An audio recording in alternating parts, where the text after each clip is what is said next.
Welcome back, ladies and gentlemen, joining us online. Assalamu alaikum, and thank you for joining us for the sixth and last panel of this academic conference, looking towards peace in Afghanistan after the US NATO withdrawal, which is jointly organized by the Center for Conflict and Humanitarian Studies here in Doha and the Arab Center, Washington, DC. My name is Sana Tariq, and I'm a researcher at the Center for Conflict and Humanitarian Studies, and I'll be chairing this session. The title of the session is Rehabilitation, Refugee Repatriation, and Global Migration, where we'll be discussing rehabilitation and reintegration for forcibly displaced populations from Afghanistan, both refugees and IDPs. This will then be followed by a more comprehensive analysis of the human costs of the Afghan war.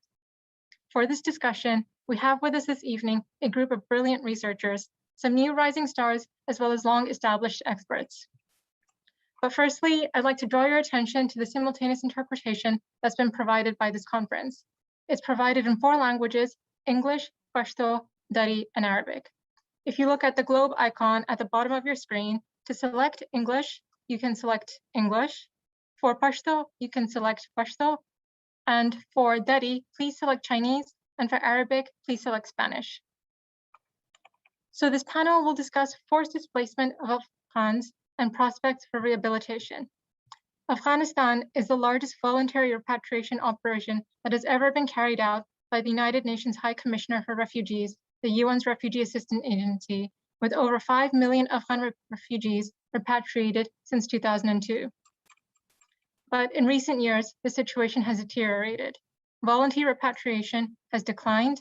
Afghans have been less willing to go back to Afghanistan due to rising insecurity and a persistent lack of sustainable opportunities for Afghans to reintegrate back into their societies with access to livelihoods. According to the International Organization for Migration, 1 in 3 Afghans has migrated or been displaced since 2012. These numbers may have increased even further in the past year, with more territory switching hands to the Taliban. For there to be any large-scale repatriation of Afghans back to their home country and back to their origins, a peace settlement will be needed to combat the root causes of insecurity. We know the refugee question is on the agenda in the intra-Afghan negotiations. It's been tabled by the Islamic Republic, but it's also close to the personal experience of the Taliban.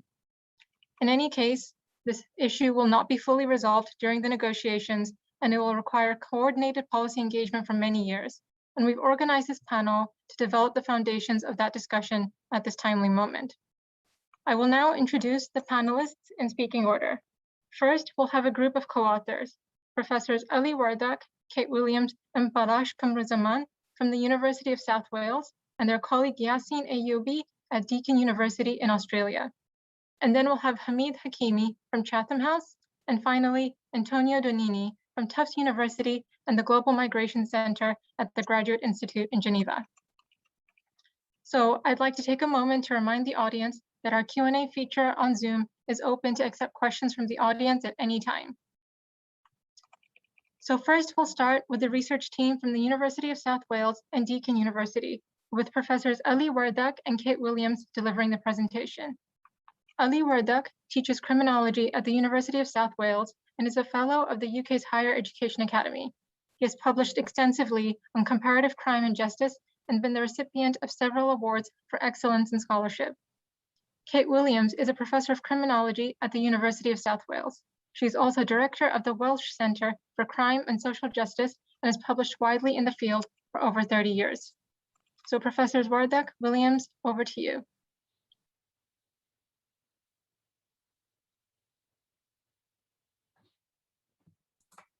You're muted, Professor. Yes, yeah. Thank you very much, Ms. Tariq. Assalamu alaikum, and good morning, and good afternoon, and good evening to everyone, wherever you are. I will be co-presenting with Professor Kate Williams, Dr. Balash Kamruzaman, and with Yasin Ayubi from Deakin University. However, because of the logistics of online presentation, it will be mainly Professor Kate Williams and myself actually presenting our slides, but Dr. Kamruzaman will join us for the discussion. So let me share with my screen with you.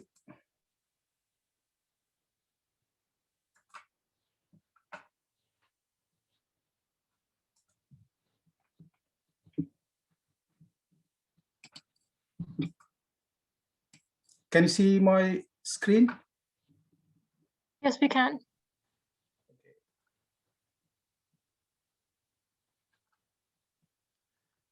Okay.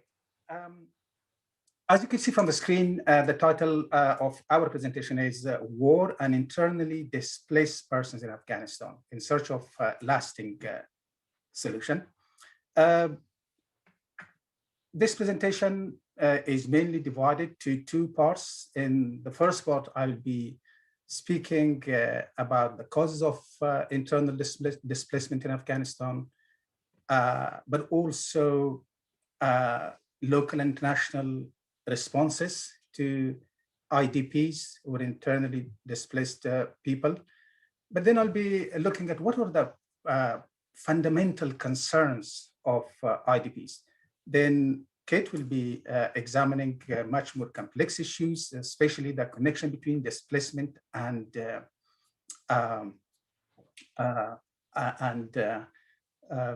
individual dignity. She will be also looking at the connection between sustainable development and lasting peace in Afghanistan. But before that, let me provide a brief introduction and context to this presentation. Well, as most of you would know, that displacement in Afghanistan started from the April 1978 Marxist coup, even before the Soviet invaded Afghanistan. It is mainly divided into 5 phases of the past 24 years of war.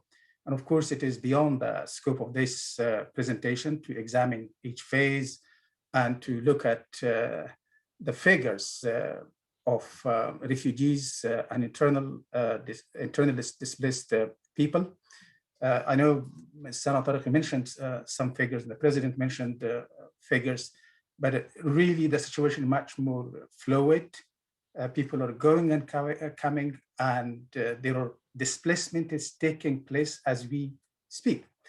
But nevertheless, Filippo Grandi, the head of UNHCR, just last week on the 14th of January, said that there are currently some 2.5 million registered refugees from Afghanistan globally, while another 4.8 million are displaced within the country.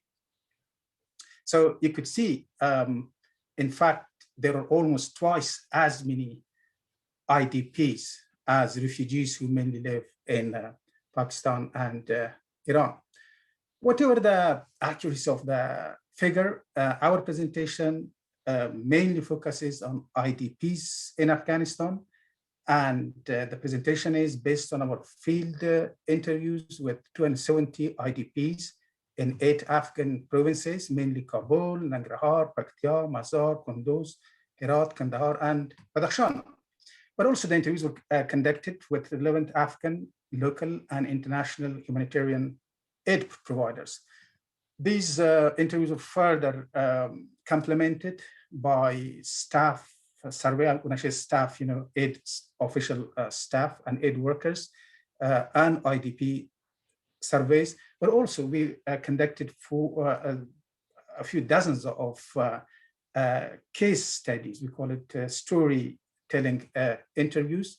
So our data is quite rich, and the research was funded, is still funded by the British Academy. As you know, it is a totally apolitical institution that fund research for the sake of the advancement of knowledge and for promoting research-based policies. So I don't want to go to the details, except that the data were collected mainly between 2019 and 2020, mainly through telephone, from distance interviews, through focal points, facilitators inside Afghanistan. But all the data were collected in Afghanistan. So our data indicates that while war is the main cause of internal displacement in Afghanistan, interpersonal violence, drought, natural disasters, and a lack of income generating opportunities have also produced IDPs. As you can see in this slide, you could see that almost 80% of displacement was caused by war and conflict, and around 11% by violence. When I say violence, that's mainly interpersonal or local tribal violence, which has in some ways connection with a wider picture of the war, but not necessarily connected to that kind of war between the government and its and the insurgency. But also about 4.9% were displaced by drought, another 3% by natural disasters. In fact, if you include drought also in natural disasters, a significant, almost 8% of the people IDP were displaced by natural disasters, but also there were another 2% by no income generating opportunities, and there were some other causes too. What is really is interesting, if you look at the figures, the number of female IDP is much higher as compared to male IDPs. 54.67% were female IDPs, and 45.33% were male IDPs. Our interpretation is that there were many women who lost their husbands. And in Afghanistan, if you lose your husband, you lose the breadwinner, you lose head of the family. So that's probably is one of the reasons that they were overrepresented in the number of IDPs that we interviewed. One thing which is really also important, although you could see we have somehow clearly separated the different categories, these are not necessarily unconnected. Sometimes there are more than one cause. For example, both war and conflict and drought or natural disasters push people to leave their country and home. Of course, I don't get the details. They're scattered in different parts of the world, but it is mainly rural Afghans who have been displaced as compared to urban Afghans. Of course, when displacement happens, there are always or usually national and international responses to look after them, to provide emergency aid. And the efforts of both government, national and international organization focused on the most urgent humanitarian assistance, mainly shelter, food, clothes, and water. Although the IDPs who received such assistance, they appreciated it. Nevertheless, they felt that the assistance was delayed, sporadic, inconsistent, inadequate, and could not solve the long-term problems or their long-term problems. However,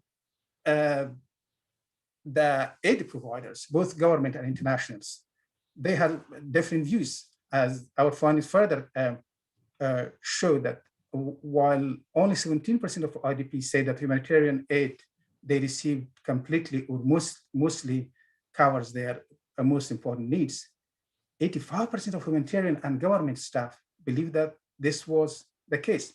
When I say this was the case, they said that 85% of, they said that the aid the government and international organization provide, it mostly or mainly cover the needs of IDPs. I want to illustrate this further. This is maybe not as clear. Look at here. They're very different. There's a very big discrepancy between the perception of staff and IDPs regarding to whether humanitarian assistance cover IDPs' most important needs. If you look at the blue line, only 17% of the IDPs say that their most important needs were covered by humanitarian aid, whether it's local or national or international. And while 85% 5% of the humanitarian aid organizations, they say they mostly cover the needs of IDPs. Of course, we have interpreted this. There is also a definition of what is most important needs. But what is important is the IDPs' dissatisfaction with the aid they have been receiving. I want to link this to the principal concerns of IDPs and their well-being in displacements. Of course, when people are displaced, for example, from Helmand to Kabul, they're much safer in Kabul. However, when they come to Kabul, then they want to survive in dignity. They want to have their basic needs met. However, the IDP saw that there were serious barriers to improving their physical and psychological well-being and to build their lives in the new environment or to return back into their place of origin. And some of the key concerns of the IDPs were limited access to their basic needs. Of course, in our report that will be published next month, we detail this. This, of course, basic needs included food, clean water, and sustainable shelter. Shelter is provided, especially such as in Herat or in some big urban centers, but it's not sustainable. Healthcare is almost non-existent because they are not registered, and the healthcare in Afghanistan is expensive. The government itself is struggling with local people. I mean, the citizens. When I say the people who are not displaced, they don't have proper access to healthcare. So, of course, the IDPs would say that they don't have access to healthcare, to education, especially to girls' education, and to income-generating opportunities. When we look at our data, around more than 70% are unemployed. 65% are unemployed. They have no jobs. An ongoing war and security situation. Of course, some of them even they have agriculture forms back home, but because of the war, they can't return. Also, depends on emergency aid. For how long? And emergency aid that is inadequate, and lack of long-term sustainable development. What I underlined, these are some of the key factors. And this kind of situation had a big impact on the well-being of the IDPs, but also on their sense of dignity. In fact, I should have said that one of the key focus of our research, this research, was the relationships between violence and dignity, both among the Rohingyas in Bangladesh and the IDPs in Afghanistan. But this is the issue that the relation between dignity and displacement. Kate will start talking about. Kate, please let me know when you wanted me to move to slides, but this is your first slide. Okay, thank you. I'm going to have to run through these slides quite quickly because we've almost 15 minutes already into the presentation, and I'd like to stick to time if I can. So it's really important to notice that unlike the abstract conceptualizations of dignity that are put out there by theorists and academics like us, for IDPs in Afghanistan, it's a multi-dimensional concept. It's really complex. It's shaped by their religion, their culture, and particularly by their displacement and lived experiences. I'll look at that in more detail in a minute, but for the moment, it's important to note that there's one area where IDPs, humanitarian staff, government officials all recognize dignity lies, and that's the requirement for basic needs, shelter, food, water, that Ali has already been speaking about. Can you go on to the next slide, please, Ali? Yeah. There's a lot of difference between how the staff perceive, in the red line, So most of them, 87%, think that their distribution of aid meets those needs, whereas fewer than half of the IDPs would agree with that. Many IDPs reported death of children, either through lack of healthcare or through lack of food. They would report that they had been displaced for many months, sometimes years, and received no aid. They were in desperate situations. And that might be despite having been asked by an aid agency what they needed, but then nothing was provided.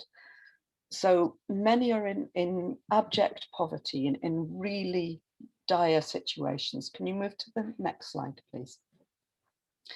They also reported damage to their dignity by the way in which assistance was provided. It was extremely chaotic. In many cases, food arrived and was distributed, almost thrown out to those who were closest, who could get it. In some areas, there is corruption in the way in which aid is being distributed, and aid is being taken for groups that are closest to those distributing it.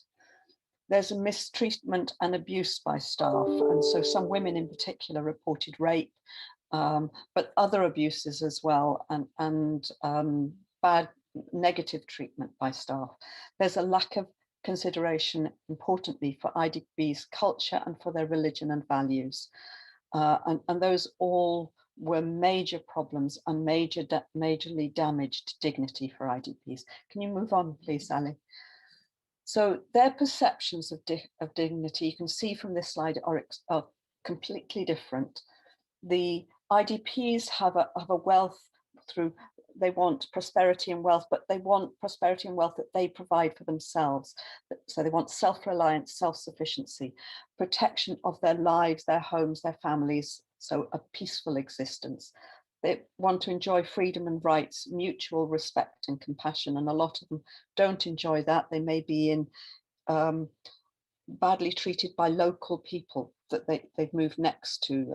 A lot of women reported being abused when they went to collect water from local wells.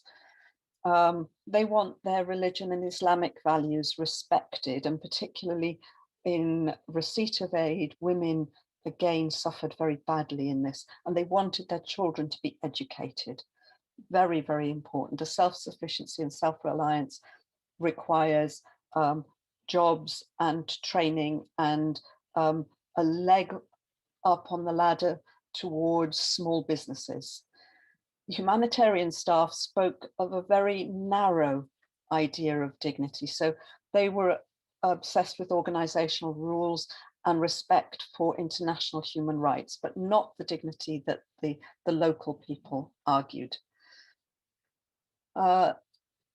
Sustainable development, the local IDPs, so that the people in need argued, came from long-term peace and job opportunities, proper housing, supportive communities, with education and health. And that self-sufficiency became essential for male and female IDPs alike. They do not want to rely on aid. These aspects were far less important for the aid agencies. Some of them recognized that there ought to be long-term solutions, but there was a lack of attention by donors. And this means that Western states in particular, but also Western human rights organizations, need to be recognizing the need for permanent solutions, not relief of aid, far more. And second, we have land to distribute, but not enough budget to establish a town where we have all the facilities of life. So sometimes there's part of this long-term solution, but not all of it ever at once. Could you move on, please? Thank you.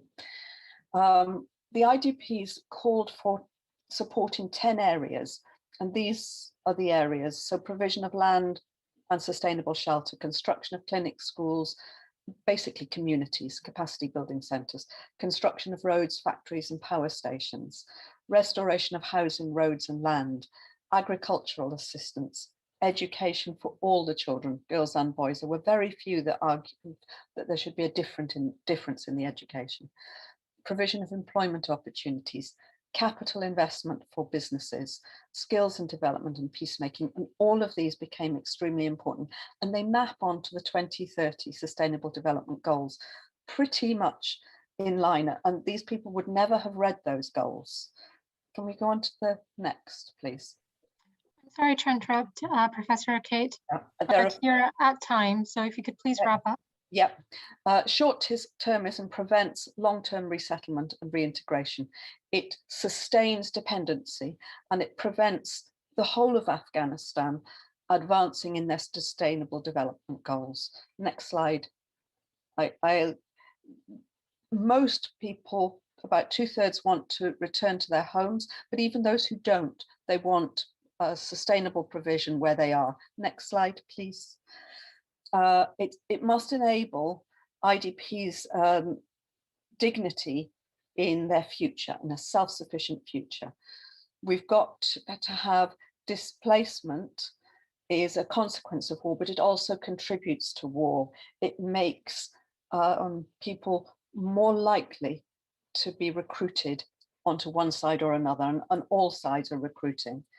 The short-term solutions contribute to increased local conflicts linked to the continuation of war. So the last slide, what we really need is sustainable development for a lasting peace. And that has to be sustainable development as part of the peace process and provided from within and outside Afghanistan. Sorry to go over, very sorry. No, it's all right. Just 1 minute over. So thank you a lot for that very interesting presentation. You provided us with a lot of leads that we'd like to unpack a little bit further in the Q&A, but you also fortuitously ended on a recommendation for long-term planning for recovery and return and issues related to land. So this, I think, relates to topics that Hamid might be covering in his presentation. So it's a nice segue into Hamid Hakimi, who is a research associate at the Asia Pacific Program and Europe Program at Chatham House. He's previously worked as a researcher at the International Institute for Strategic Studies and the London School of Economics and Political Science. And he's been a development policy advisor in Afghanistan. So Hamid, whenever you're ready. Thank you very much. I'd like to take this opportunity to say thanks to the organizers. It's such an honor. I've enjoyed the last couple of days listening, learning, and obviously rethinking a lot of stuff. So it's been amazing. I would like to make a further disclaimer. You know, although I really come here to you on this platform with a lot of reflections from my work around policy research, I also have a second hat. So I'm a doctoral candidate here at the University of Cambridge, from where I'm talking to you. And some of the reflections today in this presentation really is something that I'm looking to sort of study further in my doctoral studies. I looked at the issue of refugee returnees, not least because I was honored to publish quite recently about this with an esteemed colleague, a policy paper, but also to kind of look at very specific conceptual issues. So unlike the wonderful work that Professor Wardak and Williams are leading, and I've really enjoyed listening to, and I can see a lot of synergy in our terminologies. I'm very pleased about that. And we haven't spoken previously, so that's quite nice. My presentation and the expected chapter will be conceptual. I look at a triangle of problem in policy issues around returnees, and then I try and argue that we can potentially pollinate and cross-fertilize for ideas using academic literature. So I'm looking at an examination of needs assessment and expectation of returnees as a policy problem. Secondly, I'm looking at the role of the cities and urban context of Afghanistan as a neglected and understudied component. And thirdly, I'm looking at the issue of methodology, which is very close to my heart, especially in light of the impact that it can have on lives. So to give you a very quick background, Afghanistan, as we all know, heard it so many times, is one of the most protracted refugee source countries in the world. To my knowledge, it's only predated by the Palestinian refugee and displacement problem. And until 2014, Afghans were the #1 asylum applicants in terms of numbers in the European Union who were bumped out of that by the tragedy in Syria. Despite significant returns from Iran, Pakistan, and beyond, Afghan government lacks institutional, political, economic, and developmental capacity to deal with the migration and displacement at large, but more specifically to handle the returnees. And this also extends to the role of the international players as well. Much of this incapacity that exists in the national institutions and national capacity of Afghanistan is obviously to do with the 4 decades of war, 2 decades almost of insurgency with the Taliban. But there are also other factors. A predatory political economy, which is connected to aid dependence, ethnic hostilities fanned largely by self-appointed ethnic leaders in supporting patrimonial networks, poor infrastructure, lack of political leadership, especially around building better ties with the neighboring countries, a Kabul periphery relations problem, so the political bubble of Kabul, a burgeoning illicit economy, sprawling urbanization, and an increasingly alarming level of climate-infused challenges. So droughts, impact on drinking water and so on, and urban areas. So all of these factors translate into lack of incapacities. Very briefly, to give you the scale of the issue, according to figures for 2020 issued by the United Nations, approximately 870,000 Afghans returned from neighboring countries, and a vast majority of this, 860,000, were from Iran. Obviously, in Iran, the initial outbreak of COVID-19, hostilities towards Afghans, and also the Iranian economy shrinking because of the United States sanctions and international sanctions, obviously all contributed to a large number of Afghans leaving the country. Also in 2020, around 6,000 Afghans were deported from Turkey. And this is largely done because Turkey handles a migration pact with the European Union, promising not to allow Afghans to get into EU for returns. They obviously get some lollipops from the European Union. And a small number of them were also deported from Europe. So in this picture, the category of voluntary and involuntary return, as far as I'm concerned, are completely irrelevant.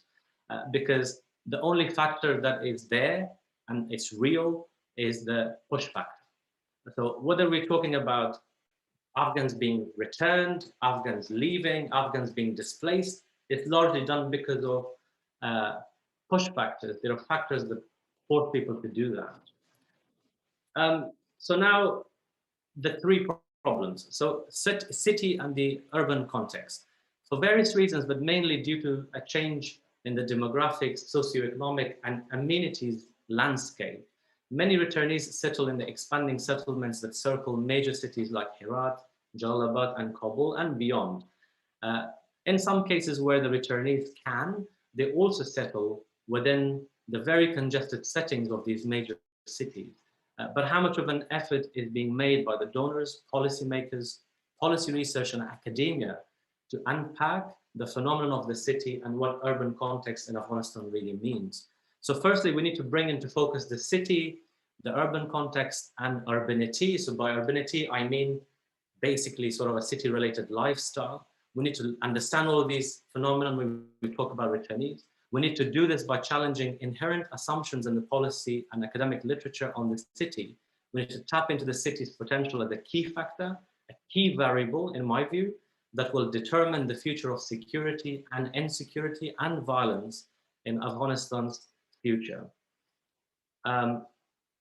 Also, the role of municipalities, urban management, and urban approaches to the environment need to be underscored as key areas of focus. We also need to indigenize what city means to the Afghan context itself and to Afghans, and in light of its regional context. So the cities in Afghanistan, for example, can learn lessons and mimic policy options from cities like Karachi, Dhaka, Dushanbe, Delhi, Mumbai, possibly Nairobi and beyond. And in some cases, it might just be to learn what not to do as opposed to what you should do in the cities. So looking at not just what worked, but also at what hasn't worked. Specifically on the matter of the Taliban's return, as we have heard several times during the last 2 days, the Taliban's return to power potentially, or to a potential power sharing, there is an illusion there that we've heard that the Taliban will not simply disappear into peripheries. And in Afghanistan, a major variable of periphery and center is urban-rural divide. And I'm talking about today's Afghanistan. So cities, particularly Kabul, have transformed into hubs of activities, influence, power, and most importantly, money.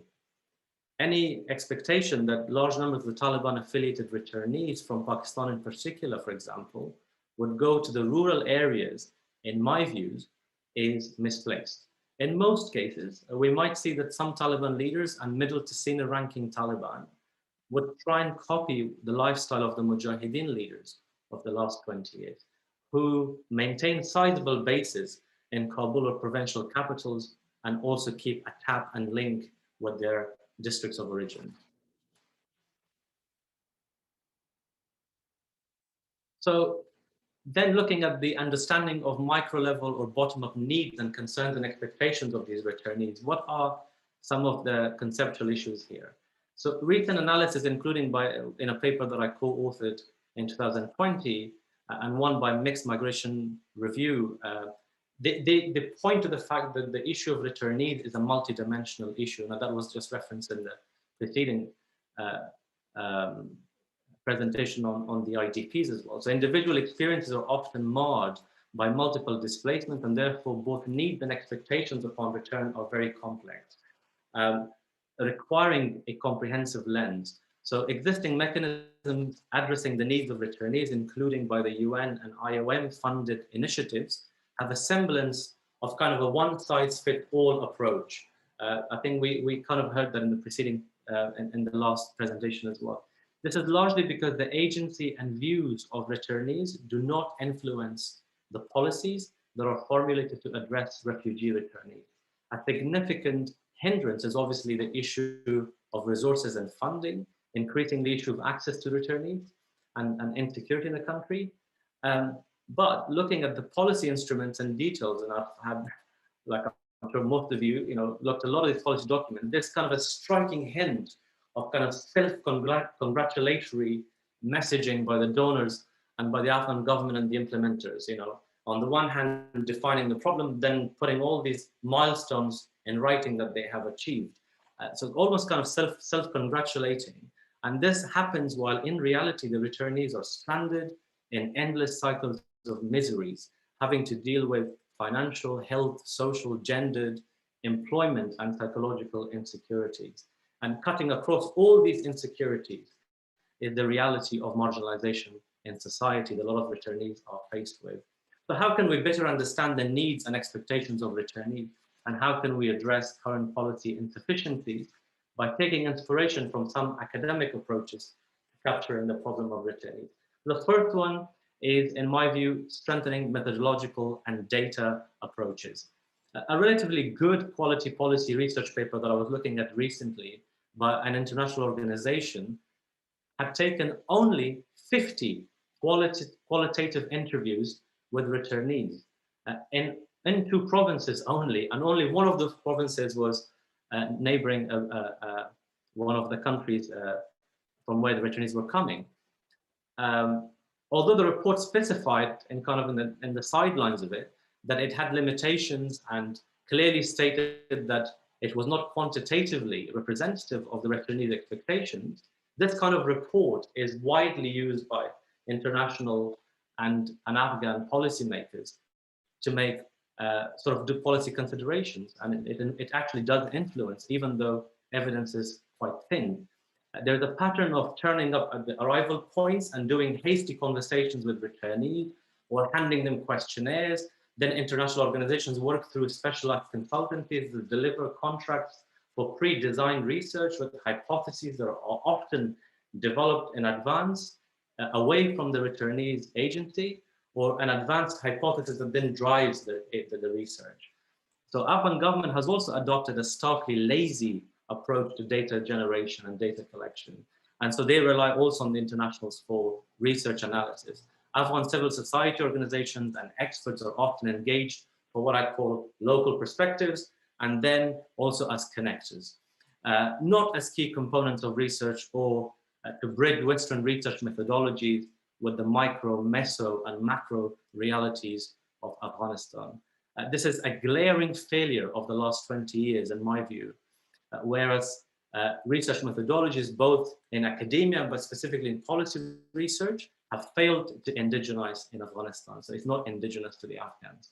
We often find the names of our Afghan partners in the footnotes of acknowledgements in published reports, or we also this also leads to a gap in capacity emerging within Afghanistan to have access to international platforms. Then thinking about the city, so I propose that we need to think of the city as a malleable and fluid entity, not one that is certified by the kind of administrative divisions that exist in the administrative maps of Afghanistan.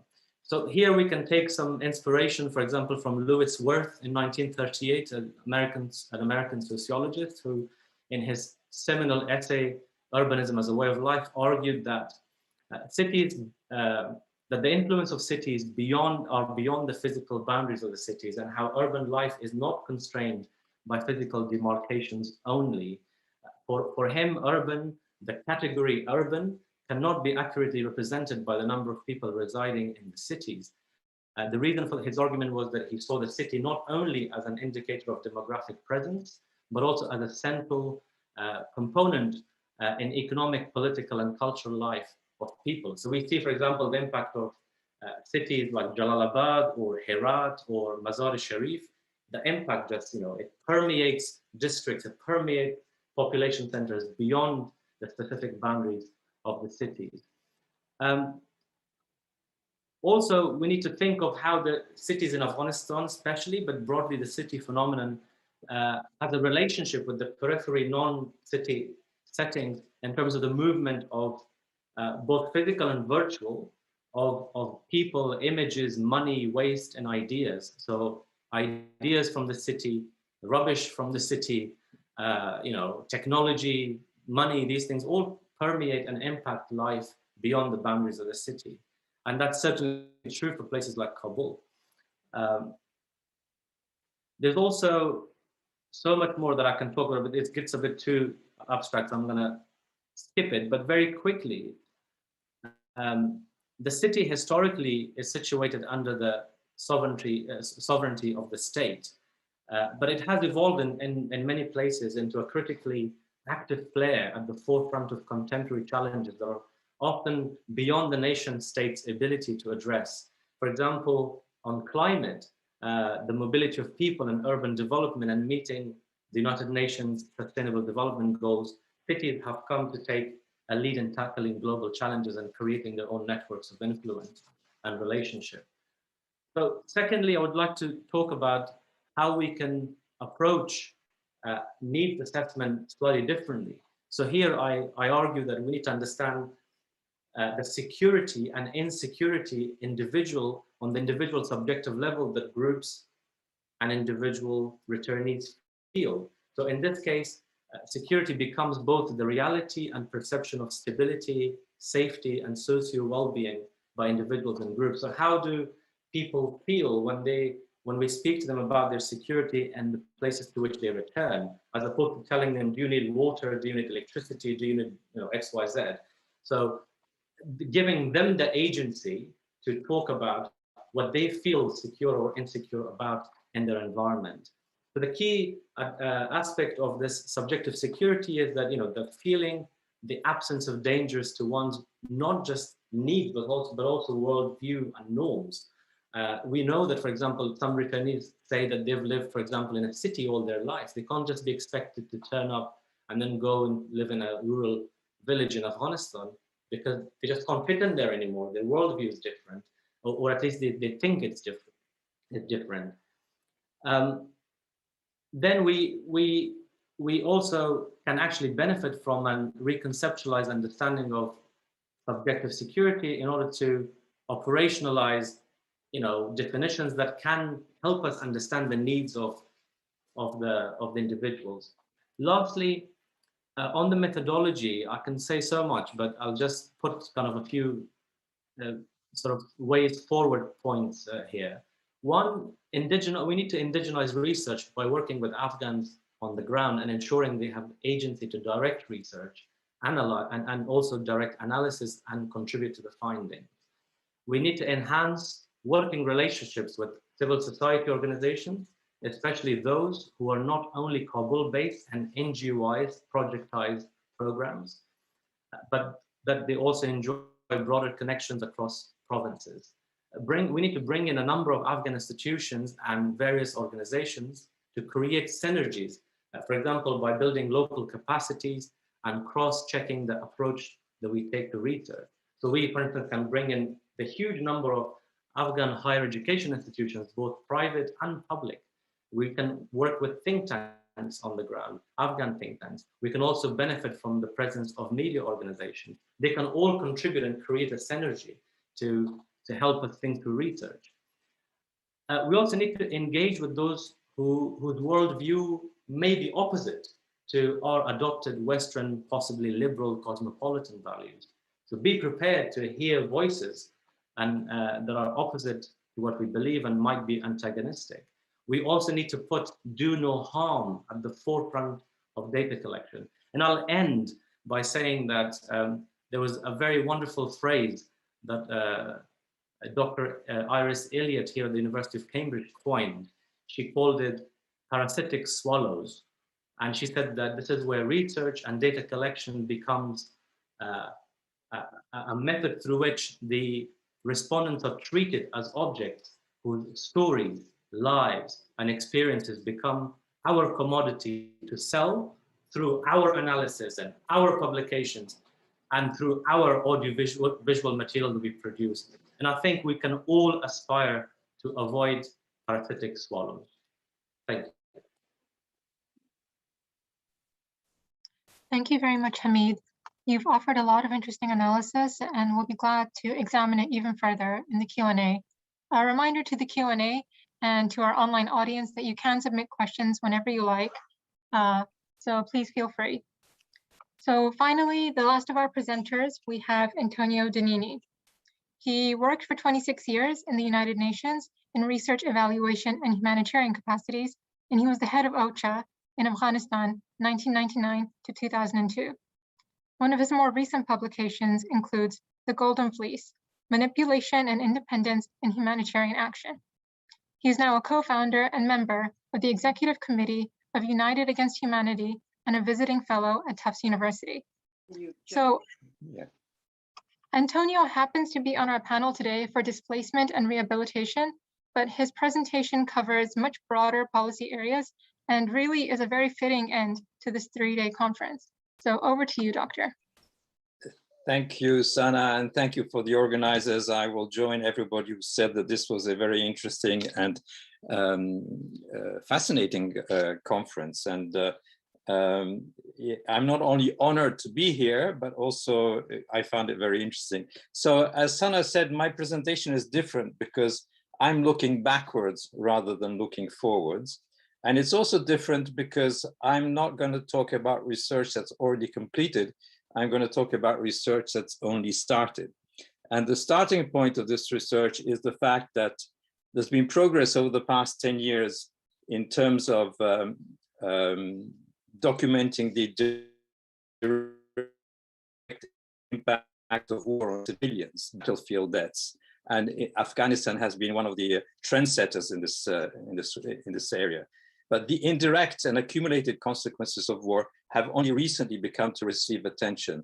And there's all sorts of estimates about how much the ratio between direct battlefield deaths and indirect consequences. And some One estimate I saw is that it ranges between 3 and 15 times more the indirect deaths, to the ratio of indirect to direct deaths. And for example, one study on the DRC, the Democratic Republic of Congo, concludes that up to 400,000 indirect deaths a year over the past 10 years have been recorded or estimated. So there's a broad consensus, and I'm sure you will agree that it's important to have this kind of critical data on the overall impact of conflict. But unfortunately, the methodologies for doing this kind of work are still in their infancy. And even less attention has been given to the long-term indirect accumulated effects of war. And the war in Afghanistan, as you all know, has lasted for more than 40 years. So what we're trying to do, and we're setting up a multidisciplinary team that includes Afghan and scholars from who have worked on Afghanistan over the past few years. And what we would like to do is document the toll of the war on Afghans and their society across the different phases of the conflict. So what I'm going to talk about is the challenges and the kind of assumptions that we're encountering in this work. War, of course, is a social phenomenon and can be an important vector for the transformation of society. It brings suffering and devastation, but also change. As such, for Afghans, the war has been a totalizing experience that has permeated their life. As Marcel Mauss would say, war is a total social fact. And our research thus analyzes how the war and the indirect consequences have affected Afghan society, how the war has profoundly transformed the lives, livelihoods, individual subjectivities, collective identities, and everyday social relations of Afghanistan. The war has also brought a number of changes, indirect changes, displacement, obviously, as we just talked about, the experience of camps, the prolonged presence of an apparatus of humanitarian organizations, the percolation of ideas of human rights and gender, the importance of remittances and the exposure to new ideas through radio and later social media, and the experience of the failed development strategies, first of the Soviets and then of the US-led intervention and their reconstruction policies that were mostly, I would argue, inadequate. But also the positive side, the investments in education, health, and other key sectors that have brought change in how the Afghan families survive. So few will, however, dispute that the direct and indirect experience of armed conflict has been the defining factor that sits atop of this pyramid of consequences. So I will not go into the phases of the war. I might just mention that there seems to be a lot of controversy over what the causes and what the causes and chains of events that led to 40 years of war might have been, that led to military intervention, state fragmentation, collapse, and 40 years of coping with the reality of warfare and its reverberating effects. One important issue that has come up only slightly in this conference, but which I think is very important, that maybe explains or can be used to explain some of the aspects of the conflict, is the nature and the fraying of the social contract linking individuals and communities to the state. Some observers see this as a major explanation of the never-ending conflict and the inadequacy of a peace process that is functional to a liberal peace agenda right now, centered around the rebuilding of the state, but with little or no engagement or attention to the views and aspirations of the population, as we've been hearing in the previous panel. As Peter Berger suggested, social processes, whether peace or development or change, can only be successful if they're illuminated from within, not imposed from without. And this disconnect around the social contract I think continues to this day. There's a case to be made that both the Republic and the Emirate perspectives on what peace might look like are equally disconnected from the actual lived reality of most Afghans. Some would argue that without a social contract that is broadly acceptable to the population, peace is going to be negative peace and temporary at best. So this issue of the disconnect between policies forcefully imposed or engineered from outside and the real lived reality of Afghans has been one of historical continuity and poor results from the 1950s onwards. You will remember the Helmand Valley Authority and the damming of Afghanistan that started in that period. And I could give you a long list of botched development strategies that were linked to the various, first to the socialist kind of interventions, then to the humanitarian interventions, then to the US-led military intervention that have not achieved the lofty results that had been scheduled or planned. And for example, if you look at agricultural policies, for example, there is a disconnect there between how outsiders understand the reality of what happens in rural areas in Afghanistan and the measures that they propose, which don't necessarily fit to the life of people who live there. And last but not least, maybe the peace process is tainted by the three original sins that others have mentioned in this conference. Number one is that what we have since 2001 is a victor's peace that excluded a significant number of Afghans, certainly excluded the losers. The second original sin is the empowerment and the return of the warlords, also mentioned a number of times in this conference. And the third is the near total disregard for the problem of impunity and its ramifications for building an inclusive and fair and just society. The ripple effects of these three original sins still persist, and scant attention has been put into the understanding the underlying causes of the war. And this is perhaps been made worse by the way in which the situation has been defined over time.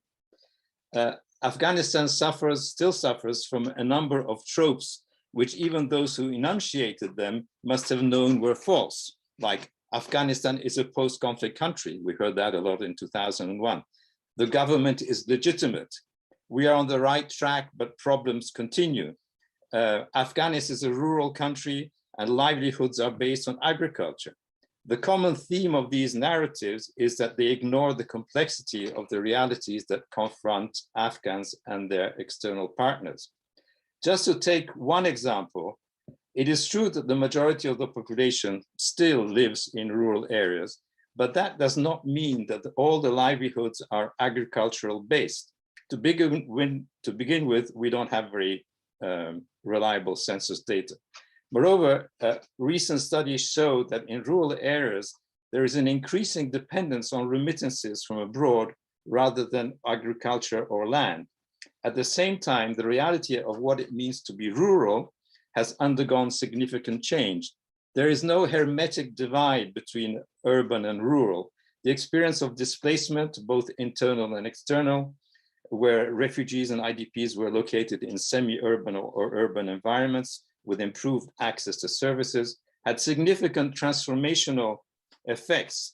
Refugees and migrants returned to Afghanistan with ideas, practices, and values that had been more or less unknown in rural areas. The flow of remittances and the sharing of experience of family members in Pakistan or Iran or further afield, or by those who contributed to change in society, which builds on a long history of migratory strategies in the region. So, as in other countries relying heavily on migration, Nepal, for example, comes to mind, many segments of the population are no longer rural or urban, they're kind of urban. They may self-identify as rural, but reality and behavior reflect lives that are much more complex and intertwined with urban experience. So there's no shortage of analysis and documentation of the political failures, including those of the power, corruption, marginalization of particular groups that have contributed to the continuation of armed conflict or to advance partisan agendas over the past 40 plus years. It is worth recording that there also have been moments of hope, of progress, and the experience of the war in Afghanistan is bracketed by short intervals of relative calm and political negotiation that shaped by different national, regional, and global geopolitical agendas. During these periods of calm, and especially in the eras immediately after 2001, significant changes occurred in terms of the socioeconomic indicators, urbanization, population movement, etc., and also actual or virtual access to a wider world-fueled aspirations and expectation of social and economic transformation. As I said just a moment ago, wars can be profoundly transformational. Marx famously quipped that violence is the midwife of history. War, destructive as it may be, can also be an accelerator of change. And here, for our research, it may be useful to take a leaf out of Polanyi's work on the Great Transformation and consider how war has accelerated the commodification of Afghanistan society via the penetration of markets, the increase in wage labor, exposure to different economic economic activities that were not prevalent before. And in other words, wars are not necessarily development in reverse, as Paul Collier would say.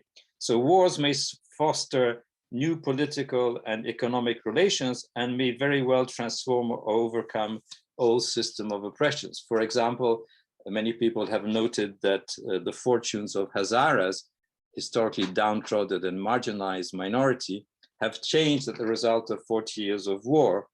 The reality of armed conflict has been an opportunity to challenge patterns of oppression that were prevalent. Other traditionally marginalized groups, as well as poppy barons and warlords and some of the political elite, have risen to unprecedented power and wealth. Inequalities have widened, but so have the awareness of the importance of rights and gender equity and more just forms of government. These are the kinds of transformation that our research will seek to document and analyze. In doing this, we of course face a number of methodological issues and a major issue around causation. While there's a broad sense that everything that has happened in Afghanistan over the past 40 plus years is in one way or another linked to the armed conflict, the degree of causation and the extent to which this causation can be documented is likely to vary a great deal. For example, should the failure of development policies introduced by the Soviets and then by the US-led intervention and the international organizations working for them, should this be ascribed to the war, or should this be ascribed to the dominant narratives around development that were in vogue at the time? Similarly, the poppy economy, including the cultivation, transformation, marketing, and related employment of large substantive parts of the rural population in a very dynamic sector, with benefits for the lives and livelihoods of many families in the areas where poppy is grown. Is that a direct consequence of the war, or would the political economy of poppy have developed anyway? So there are questions about whether the war acted as an accelerator of certain processes like poppy, or as a brake in terms of other variables.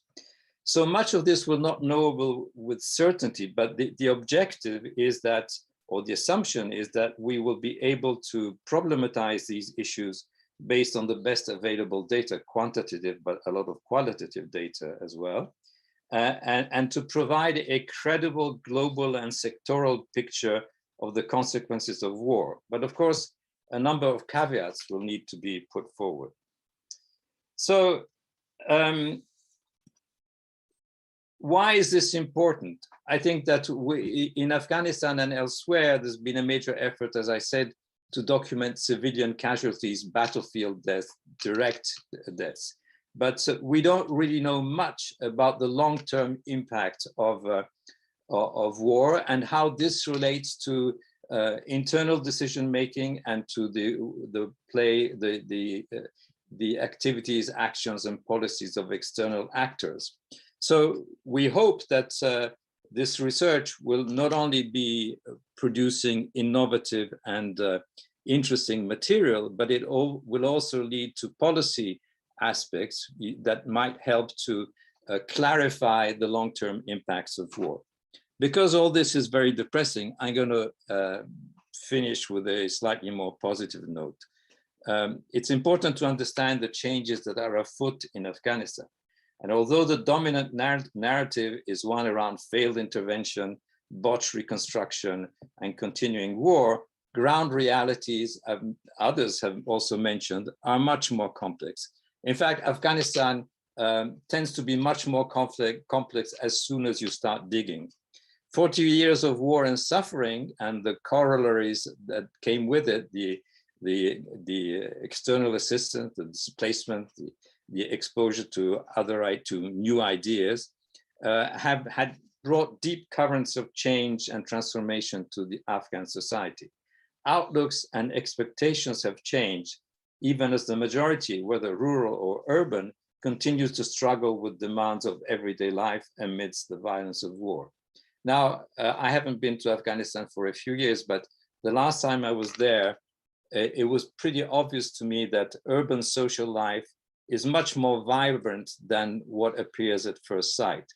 Although small, a middle class is emerging, especially a middle class of young professionals. These professionals are raising their voices and challenging long-established patterns of harm. Despite or because of the continued armed violence, they have aspirations to shape the future of their country. When I was there, there was this 1,400 movement that sort of expressed the anxieties and the aspirations of young people. I think it's now less prominent. In areas where foreigners don't necessarily hang out in Kabul, cafes and restaurants, small restaurants have flourished. They provide many meeting points for youth. The explosion of social media creates new narratives and aspirations. Many Iranigak, little Iranians, people who were born or grew up in Iran or in Tehran, in Mashhad or in Shiraz, before being deported back to Afghanistan, are active new members of this middle class.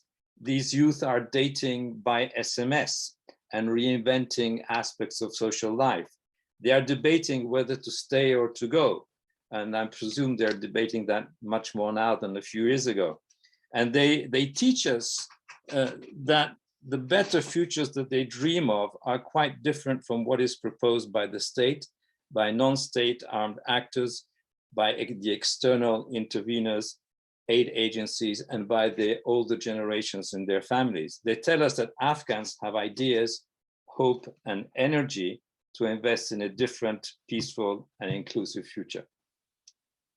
I'm done. Thank you. Thank you very much, Dr. Antonio. Fascinating presentation, and I'm sure many others as well would like to jump in to discuss it as well. So the first question I'd like to ask for all of the panelists, since you've all touched on this in your presentations, is the question of reconstruction for refugee and IDP return. Professors Wardak and Williams, you showed in your research that the #1 priority for IDP rehabilitation is the provision of land and shelter, and this was followed by broader reconstruction and then livelihoods training. Hamid and Dr. Antonio, you see the potential of urbanity as a place for return. So I would ask you, what would you consider a potential solution for respacing these displaced populations? Could provincial towns be upgraded and developed to provide basic services to enable access to basic livelihoods? I know, Kate, you suggested that there isn't the budget for this, but there have been interesting experiments in villagization and model town complexes in Central and Eastern Africa. So perhaps the onus should be on the international community to mobilize these funds. I'll let you go first, Professors Wardak and Williams. And perhaps you'd also like to maybe clarify the urban-rural background of your sample population. And then I'll follow up with Hamid and Dr. Antonio. You need to unmute, Ali. Ali, you need to unmute. I am trying. Okay. Thank you very much, Ms. Tariq, for your question. I think before answering the question, we need to again go back to the causes of war. Those who are displaced by war, most of them want to go back to their agricultural land in rural areas or in urban centers. But those who are displaced by natural disasters, droughts, or lack of opportunities, they don't want, or at least the majority of them don't tend to go back to their places of origin. So for the latter category, I think it is really important that sustainable development work is done. And for the previous, for the first category, those who are displaced by war, I think two issues. First of all, before peace comes, it is important that their agricultural livelihood, although Antonio did say that most were not agriculturists, I disagree. There are still most people in rural areas and even in urban centers, they still survive on agriculture and agricultural products.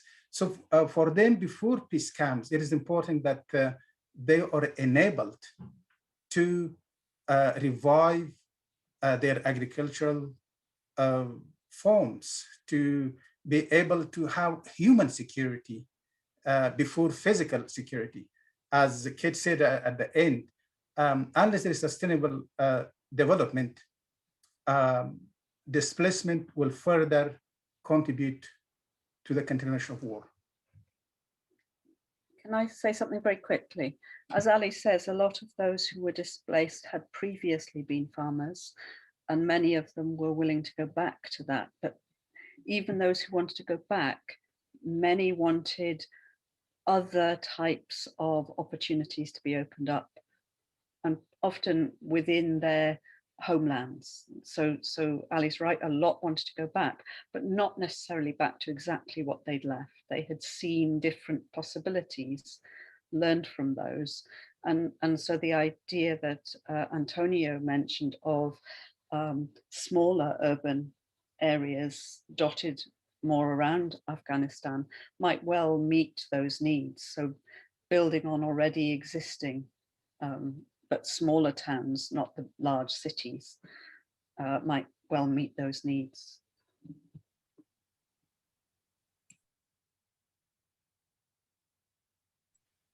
Hi, Hamid, go ahead. Sure, I'll jump in quickly. Look, I think your question is not a one-dimensional one, obviously. So in terms of what can be done in the cities, it's obviously a question of decentralization as well. So cities so for example, if you look at Kabul, the municipality, the role of the mayor of Kabul, the Nahiya system, or the kind of the administrative units that are in the city, they're very much outdated. They're very antiquated. They're not designed for the crime, for the development, for the resources, for the population numbers that exist in the city. So you need an administrative overhaul of the entire approach to urban management. But in specific terms about reconstruction, I was looking at some data which was produced about 5 years ago in a report, I believe by the Afghan government in conjunction with some development agencies, particularly the UN. They identified that for the next 10 years, so that would be between 2015 and 2025, Afghanistan needed 3.6 million the dwellings for 3.6 million urban population. That the projection was that the urban population, which currently the Afghan government puts at 8.3 million out of a 33 million population, so about 25%. That population would increase by 3.6 million between up until 2025. If we were to take about, so the other estimation then happened was that if you are building dwellings in cities, you're talking about $60,000 to $80,000 per dwelling that it would cost. And they've put about $2.6 billion annually that has to go into urban development, specifically on dwellings. But I think, again, this is very technical data, and I don't know to what extent it takes into account, for example, things like if you went to, let's say, Jalalabad city today, the urban-rural divide is based on the Nahiya system. So how many administrative units the city has. And then if you're outside those administrative units, you're not considered to be urban. That's based on my conversations with the officials. But in reality, you can literally bike from what is considered to be rural on a daily basis for your job, for your work, for your school, into the city precincts. So the distinction is quite confusing, and it's quite, again, antiquated. I'm sorry to say, it's largely also because it's not the Afghans doing data collection. It's a lot of the international agencies, internationals involved in conceptualizing all of these issues. So we need, obviously, money to think about these issues, but we also need to reconsider what it means to have city and expand the urban management beyond the kind of very traditional monarchy level administrative units of places like Kabul and other big cities. And we definitely need more data.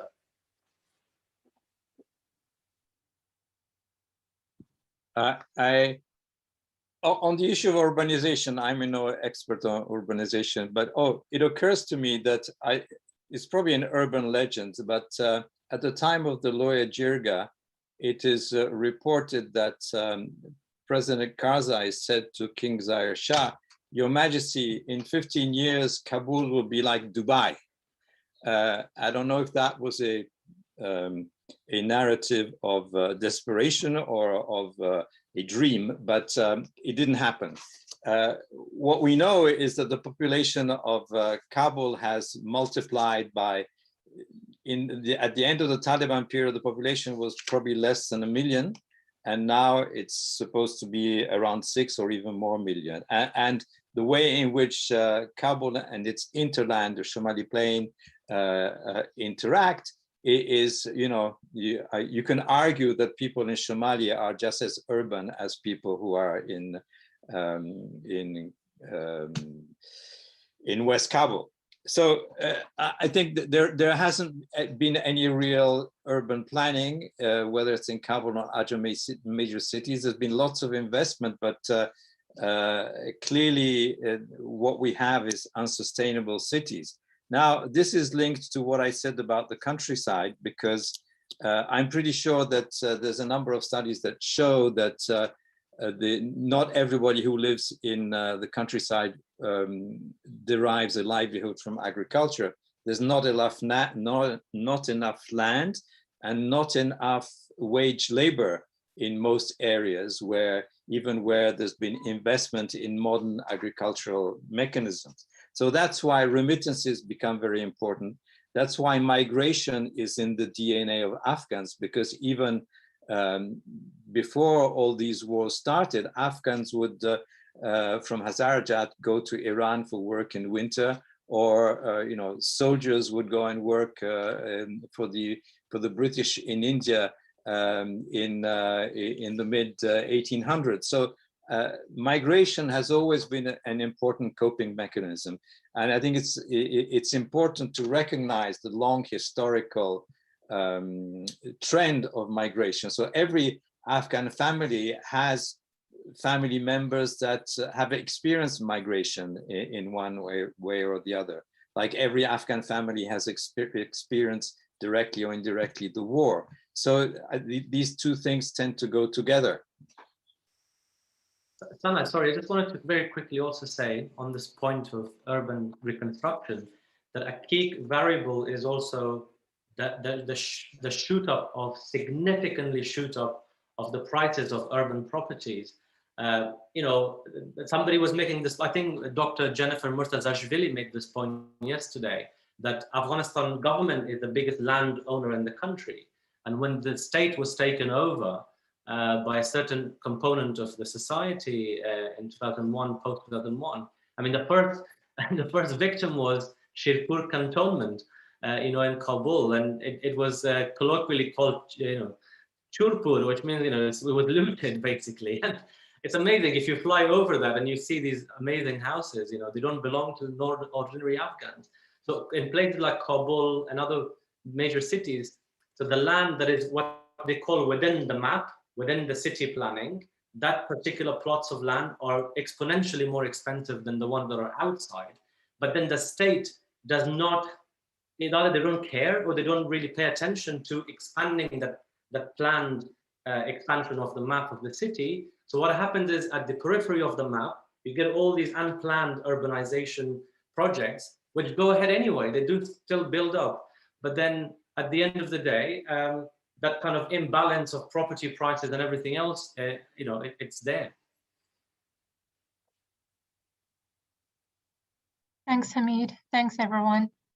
So the next question is about national reconciliation. So how would you say that the objective of national reconciliation could play into potential plans for refugee and IDP rehabilitation?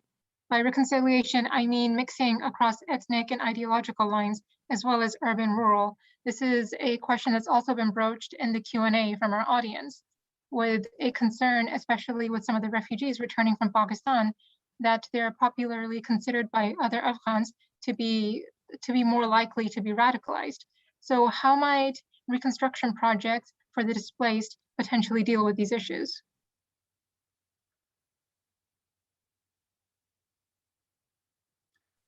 Sorry, this is for everyone. So anyone who wants to jump in. Yeah, well, if you want me to answer this question, to me, the refugees and the IDPs are merely victims of the war. Reconciliation basically takes place among the warring parties, those who have money and power and external support. So in my view, once a reconciliation or peacemaking at the national level is made, that would facilitate reconciliation at local levels. And definitely, IDPs and refugees who return, they will have disputes with other people, because some of the people who have been for generations away, their lands have been grabbed, and there will be disputes. But those disputes are very likely to be local. And I think in yesterday's session, there was in Susan Schmeidel, but also in Jennifer's speeches, that there are local mechanisms for local reconciliation. So in my view, the IDPs and refugees need to have a say in the peacemaking process, but they are basically victims of the people who are continuing this war. Perhaps I could clarify. Oh, sorry, Dr. Antonio. If I could clarify the national reconciliation, I might also mean ideas of social cohesion among different demographics and local communities. So not just the formal agreement between the warring parties or between the disarming present combatants, but also between ordinary people who haven't taken up arms. Sorry, go ahead, Dr. Antonio. Yeah, well, I agree partly with Ali, but not completely, because as I said earlier, seems to me that both the Republic approach to peace and the Taliban approach to peace and the American US approach to peace are totally disconnected from the reality that Afghans are living day by day. And unless this issue of this disconnect, the lack of a common social contract that could be somehow reinstituted, amended, unless this aspect, which involves, in a sense, all Afghan citizens, is addressed, I'm not very optimistic about the prospects of peace, because war is also a business that is thriving for many of the players. And what we've been hearing, and there was a report on the BBC this morning, was quite worrying about the return of warlord militias that are likely to be acting as spoilers to the peace process if the peace process goes forward. I'm not very optimistic that this is going to be able to evolve into a system where there is more accountable governance at the local level that eases out social tensions, that doesn't allow ethnic or religious issues to spin out of control. I think there's a very serious risk that things will go in the opposite direction. Can I speak very briefly? Sorry, first, can I allow Hamid? Yeah. And then we'll go to you and then Palash. Thank you. I just wanted to say a couple of observations. One, the language. Very famously, there is an extended literature on Pakistan, for example, where, I mean, we're not talking about Pakistan here, but just to give an example of how Muhammad Ali Jinnah thought of conceptualizing a state, a nation, before a social contract. So they're still working on their social contract. So this idea of social contract hasn't emerged in Afghanistan, and therefore we will continually see some kind of violence until this thing, I think again, it's very Western centric.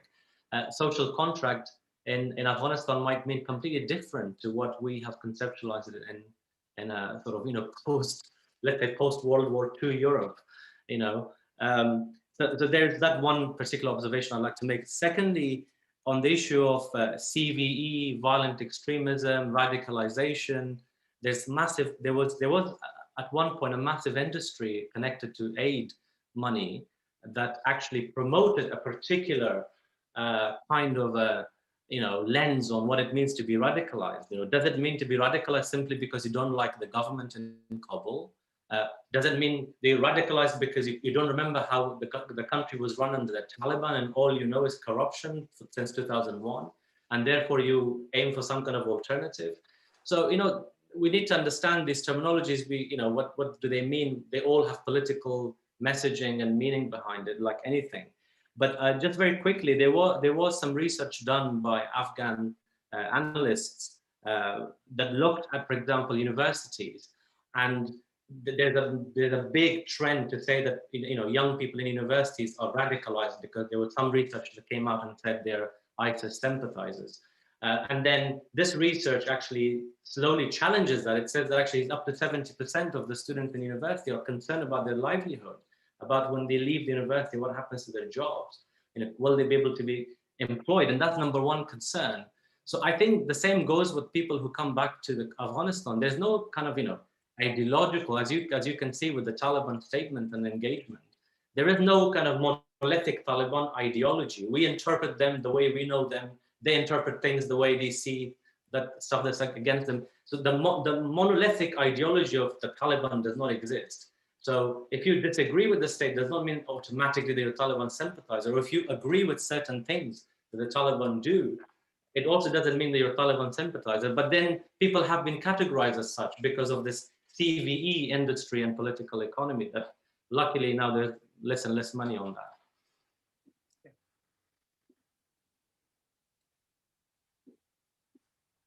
Go ahead, Kate. Okay, I'll speak fairly briefly that there are different levels, Ali is right, of resolving disputes like this.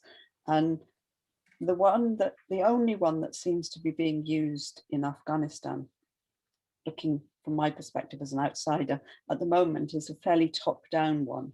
And it's very exclusive of many groups. So we heard in the last session the exclusion of women from much of that discussion, and not just women, but women's voices, or the needs of women from those. But also, as Hamid just said, many other voices, such as the Taliban, rather than assuming one knows what each voice is going to say, you have to listen to them.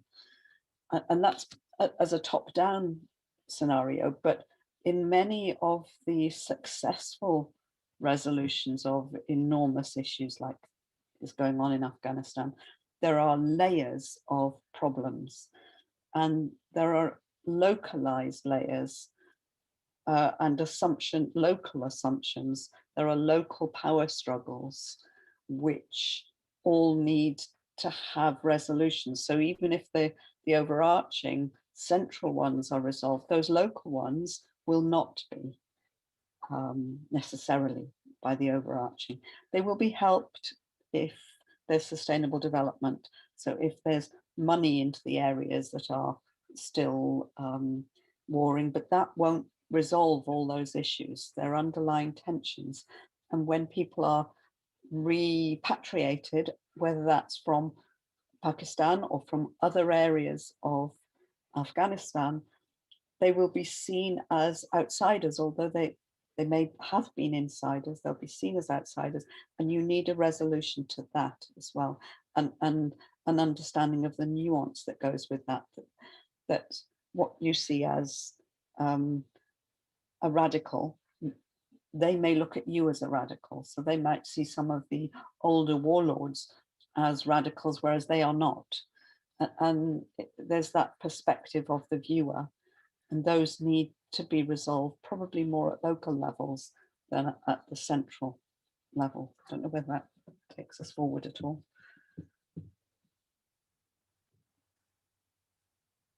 Palash, do you still want to jump in?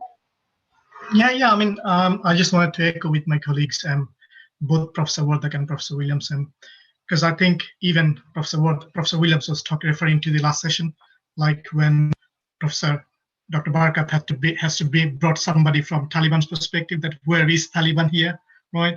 So from our research, what we understand that, like among many other groups, one group which is which is excluded from this entire process probably is the IDPs and the large number of refugees. If you look at the number is, you can't just ignore so quickly and just win. So the idea is that we have what we understand, that it is important that we include their perspective. But Professor Wardak was right to say, look, these are the victims. But in our research, we continuously found that they are looking for peace. The first thing they want is some form of stability. Investment is there. There is a new middle class rise of new middle class. But when there is no peace or stability, things will remain fragile or become fragile. So they were just if I quote some of this, some of the quotes we got from people, that we live in a mountain with a piece of loaf, but if we have peace, right? So first thing has to come from peace and stability. And Ms. Gilani was absolutely right in saying that, look, it's Afghan themselves. Of course, the war is a trade. Of course, the other people potentially can bring war to Afghanistan, but in the end, it's Afghanis, they will potentially bring peace. And all these different things, going back to your question about reconciliation, harmonization among different factions that also includes victims, need to be potentially stitched together. What Professor Williams was saying, that we need to look both at the micro level as well as macro level. There will be many issues that's in the micro level that should not go unattended. If that goes, then many peace resolutions or reconciliation may remain fragile. I just wanted to echo with my colleagues on that note. Thanks. Thanks very much, Palash. Thanks very much to everyone. So I'd like to wrap up by first thanking our online audience for joining us today and engaging with us. And a very warm thank you to our panel for being so generous with their time and insights. In view of the long-term work that will be needed on sustainable return plans for Afghans, I hope this panel has offered some more clarity and provoked new ideas for the next few years. It's clear that displaced populations, particularly in the Afghan diaspora, have a lot to offer the country back home. They've learned new skills and they can contribute new productive forms of trade when they return back to Afghanistan. And of course, this would need to happen within the complex history of migration in the region, as Dr. Antonio mentioned. So I'd like to end here with a reminder that the research presented at this panel will be published in an academic volume, along with the other research presented at the conference later this year. And I'll pass over to the Director of the Center for Conflict and Humanitarian Studies, Dr. Sultan Barakat, for closing remarks. Thank you very much, Sana. Thank you to all the panelists. I think this has been absolutely fascinating. If anything, to me, it highlighted the scale of challenge ahead of Afghanistan. Putting aside the whole business of getting to peace or not, I mean, as a development, with the support of so many countries, 27 plus have invested billions of dollars over the last 20 years, and we're still talking about this size of problems in terms of displacement, need for return, numbers of housing units required, change in livelihoods for people, etc., etc. So you can imagine, and I hope that colleagues who are following us from the negotiating teams on both sides, which I know they are at the moment, will really try and put it all within perspective. It's not just about capturing power where we started. There's going to be enormous responsibility for whoever ends up in government. And it goes back to the need of trying to avoid yet another wave of destruction and force displacement and so on. So the task ahead is quite huge.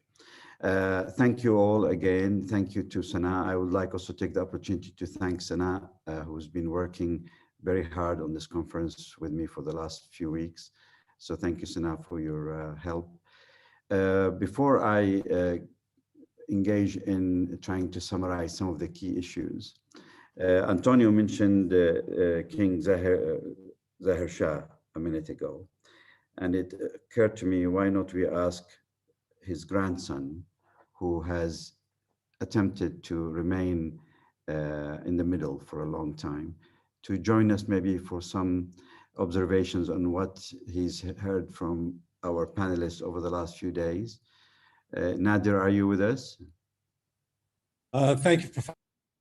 Please, you've got a couple of minutes just to share with us a perspective from someone who's sitting in Kabul and has been trying to tread very carefully between the various political landmines. Yes, indeed. Good afternoon and good evening. First of all, allow me to thank you for organizing such a timely and comprehensive conference on the Afghan peace process and beyond. My dear brother, Professor Barakat in Doha, and Mr. Khalid Jashan at the Arab Center in Washington, DC. I'm going to very briefly talk about something which I think is really important and has not been touched upon in this conference, and that is, where does the people stand? Where's the voice of the people of Afghanistan in this peace process? And one thing I'd like to mention is that I'm glad that today you dedicated a full session to the women of Afghanistan and how to ensure that their rights would be protected in a post-comprehensive peace settlement in Afghanistan. This is one of the most important issues that needs to be addressed in any future Afghan end state. The women of Afghanistan is a segment of our society that have really suffered the most in the past 4 decades. As we all know, unfortunately, the Afghan peace process is a critical juncture, especially after the announcement of the unconditional withdrawal of the US troops by President Joe Biden by 11th of September. For a while now, the Afghan peace process has been labeled as Afghan-owned and Afghan-led. However, the reality of the matter is that where are the voices of the ordinary Afghans in this great bargain that is set to determine their future? We at Kabul Institute for Peace have primarily been focusing on what the ordinary Afghan wants, men and women, and what are their prime concerns. We recently held a series of open jirgas, which are basically open assemblies in all the main zones of Afghanistan. The basic message of the Afghan people to the two warring sides were loud and clear. They were addressing the both sides, saying, stop killing each other and stop killing us in the process. Stop wasting Afghanistan's only opportunity for peace after 4 decades of war. I have worked on the Afghan peace process for the past 3.5 years, and I can confidently say that there's an overwhelmingly national consensus towards peace in Afghanistan at the grassroots level. However, what has failed miserably is the leadership of Afghanistan to create a political consensus towards a united platform for peace here in Kabul. So many formulas have been created, but only have fallen apart before it was completed. This failure stems from refusing to put the Afghan people's interests first and instead focusing inwardly on how to secure their own future in a peace settlement. Excuse me. The formation of the negotiations team is equally questionable for the Afghan people. In most of the jirgas that we conducted, over 80% of the people felt that the current negotiation team were not their representatives. Ironically, when I shared this information with one of the members of the negotiation team, they agreed with the people and told me that the team has been purely selected on political basis to represent and appease the political elite in Kabul. I would like to share a very brief summary of the feedback that we got for nationwide from these public assemblies. The Afghan people were disappointed from the lack of progress in the intra-Afghan peace talks, lack of real representations in the negotiations, lack of communications and transparency between people and the negotiations team. Most of the people were critical of both sides, pointing fingers at the Taliban and saying that although they're claiming that the outlook has changed since the 1990s, but their actions on the ground seem very similar to the old Taliban. They were critical of the Afghan government for not offering them any opportunity to be involved in the peace process. They also were ready to offer more sacrifices for a peace settlement that protected their rights as Afghan citizens. The last and final thing that I'd like to share with you is the Afghan peace process needs a trustable mediator in the eyes of the Afghan people. The mediator or mediators would need to have full support of the international community. As the peace talks continue, as slow as it may be, I'm concerned at the alarming rise of the violence and the rapid fall of the districts across the country to the hands of Taliban. I'm equally and even more concerned about the formation of these new militia groups that are being armed to fight the Taliban. This is a tried and tested formula that's sure to backfire and take us back from off the path of peace. And this, as Dr. Antonio said, in my vocabulary, is the 4th great sin that we're witnessing.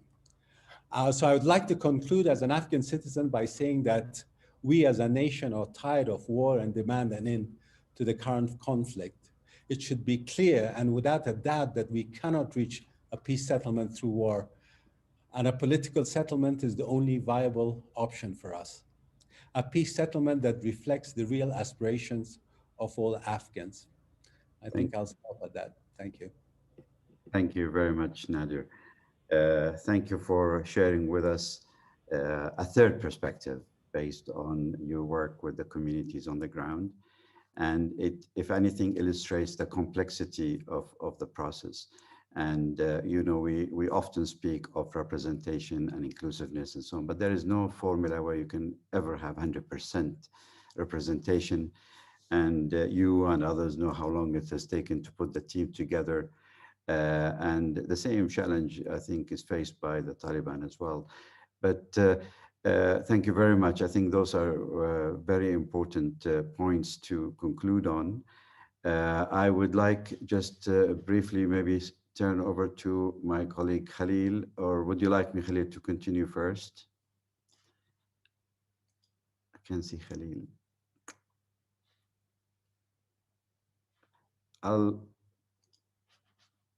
Sorry. if you would like to continue, go ahead. I don't mind saying a couple of words at the end. That'll be fine. Fine, thank you very much. Well, obviously attempting to conclude and summarize the whole thing would be an incredibly difficult job and probably impossible. We've had fantastic 24 papers, scholars contributing over the last 3 days. I think there has been an incredible amount of insight that has come up in these 3 days.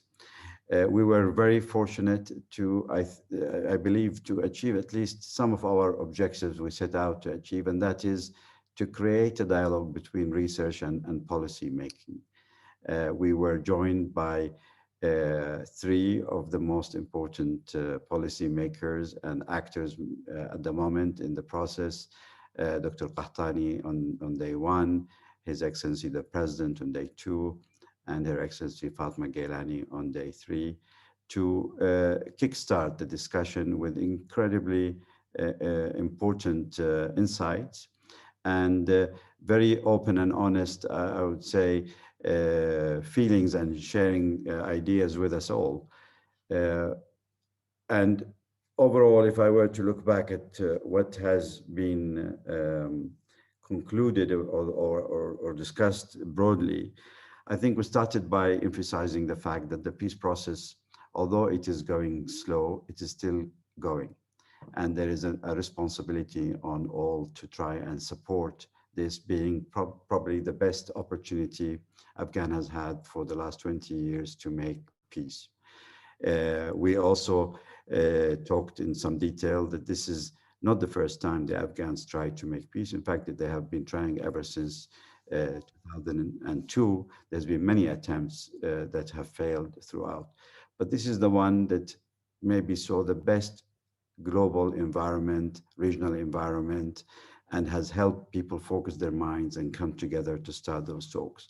We also heard how there has been a degree of maybe global competition over the talks, and there was 1 or 2 messages to the international community to help the process by focusing and putting the Afghan interest ahead of their own strategic interest.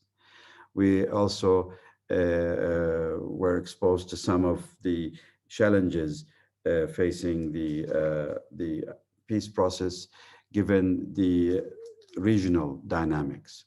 And I think there were very strong messages, and I hope that those will be developed even further in the papers in the book, about the role of the region, and in particular the importance of addressing the core issues, the root causes of the difficult relationship between Pakistan and Afghanistan, that attempting to look like they're talking without really going down to the issues of the border, the water, whatever it is not going to be very constructive.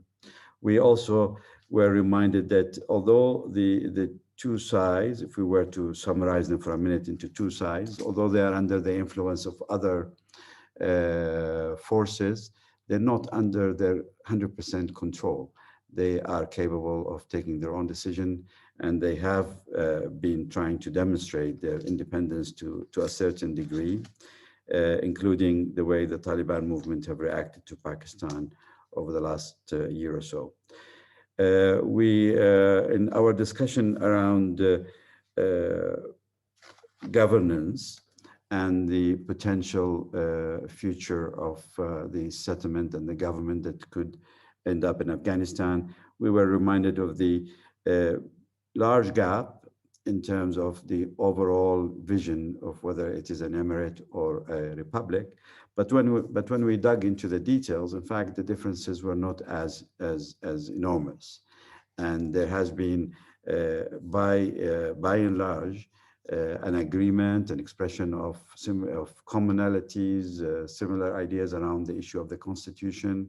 We've heard some highlighting some of the difficulties, specific difficulties that the Taliban movement identifies within the so-called recent, and as Fatima reminded us, 20-year-old constitution. And we were also reminded that that constitution also is not a holy book. It can be reworked. It was done by Afghans, and it can be redone. There's certain aspects of it that can be improved. We discussed in depth the dilemma of aid to Afghanistan. We've heard that from some that it was the 5th most aid dependent in the world. The enormous amount of aid that went into the country and the lack of effectiveness of some of that money, the way a huge amount, 1/3 of the GDP is being directed towards military support, a need that may be reduced if the Afghans choose to go the route of peace. And of course, we heard again and again the very same the issues that have been raised over the last 20 years about aid accountability, donors' role in the country, their priorities, putting those ahead of the Afghans. It's the same dilemmas that aid faces and has not really adjusted sufficiently. We also discussed in depth the issue of women and inclusivity. And I think some of the important messages have probably come from our invited speaker, Dr. Saleh. And here I'd like to take the opportunity to thank him for taking the risk, for putting his head above the parapet and trying to address us, to talk, to share with us his research. And I think, as someone said at the very beginning, we need to be as inclusive as we can and open the doors to all, and welcome Sheikh Saleh and others as scholars who are able to look critically at the situation, reflect deeply on it, benefit from views, and hopefully come up with more feasible policies. We discussed the issue of on women inclusivity. I think I would like just to highlight the concept of Islamic feminism that was pushed a couple of times, and that it is time for that kind of discourse to be encouraged as opposed to looking for Western feminism in terms of supporting women situation overall, but also we were reminded of how difficult the situation was when the Taliban took over government, and the fact that there's a real fear on the ground between what the rhetoric is and what the practice looks like at the moment. Some said that this is to do with the war, some said this is to do with the tradition, and so on. Whatever the reason, it needs to be addressed.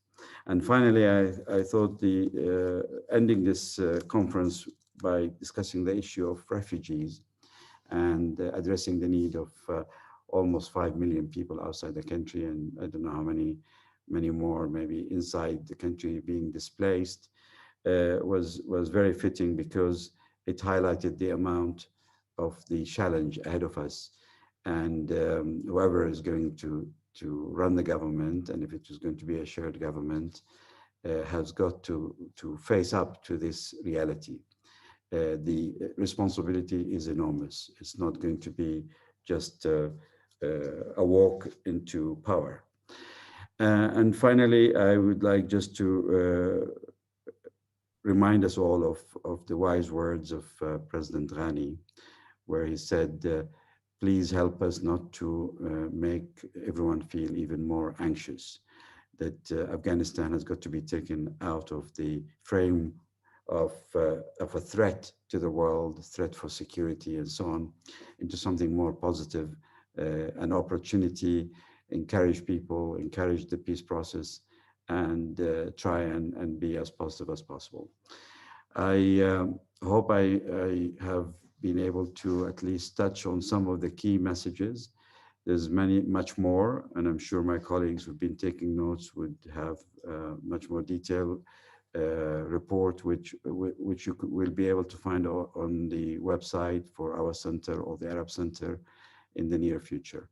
And now I'd like to hand over to Dr. Khalil Jahshan from Washington, D.C. Thank you, Sultan. That was an excellent summary. I learned a long time ago in taking Speech 101 in college, never to stand between your audience and dinner or your audience on lunch. So I'll try to be very brief based on what your time schedule looks like.